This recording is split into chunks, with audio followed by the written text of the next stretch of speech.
wonder, can you understand why there is a sort of a degree of pervasive cynicism, a rejection of neoliberalism, a kind of hatred for centrist politics, a new affinity for ethno-nationalism, when conventional democratic politics has so glaringly failed so many people? Yeah, it is fascinating. It's like they reached the end of the Western frontier, and it's like, all right, there's no more brown people and indigenous people to colonize and to enslave and to take their, extract their resources from the ground. So let's turn back and do it to our own people, right? Let's just, it's interesting, right? So then we become, finally, and I can see it. So, white middle class or working class Americans begin to experience themselves as the colonized other and want to fight back. And there's a lot of different ways to do that. And, the easiest, the most knee-jerk reaction is to become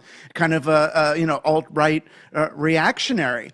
And the interesting thing is, for the tech bros that we're talking about, the way they look at it now is that if the real world that you and I and everybody lives in is the colonized space, how do they elevate themselves above that?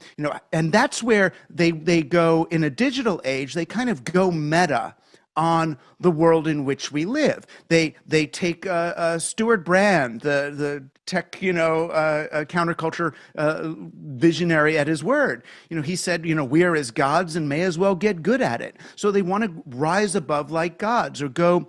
Peter Thiel in business says, go from 0 to 1, exist one order of magnitude above everybody else.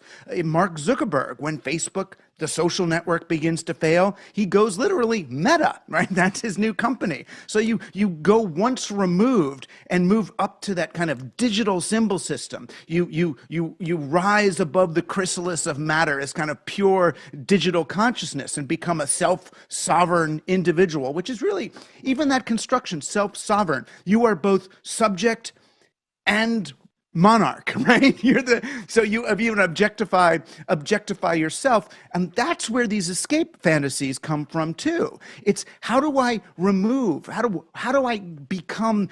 Live in a little bubble away from everybody else. So when I've spoken with the tech billionaires who came to me for advice on their bunkers or their islands, and it's really more like a little kid imagining, what if I could get away and have a secret clubhouse where only I live, and it's going to have an island, and it's going to have armies, and it's going to have robot girls, and only my friends can come. It's like, okay, that's not going to work. And if you really want, just do it. You don't need an apocalypse to just go. Leave us alone then.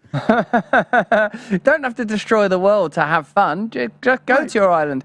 It's astonishing how often technology emulates what mystical traditions often posit is possible through spiritual means, a kind of transcendence of form, an ability to access a sense of non-separateness through transcendence of the ego. It's odd how we're sort of trying to sort of materialize the ideological. Yeah, it's a very and it's interesting. Yeah, and it's interesting because the original counterculture that was playing with digital technology, what did we imagine? We imagined the internet as rave, right? It's going to collect us all up into this beautiful, global brain fractal thing where we're all individuals and connected. And I can remember when Terence McKenna used to talk about virtual reality. He said, "Here's a space where I will literally be able to see what you mean." It was so beautiful. And then, when that flips in the mind of the techno-capitalist dominator, colonizer, usurper, scientist, atheist fool, what does that become? It becomes a fantasy of isolation and separateness. Oh, I can float alone in my little digital bubble, away from all those scary people.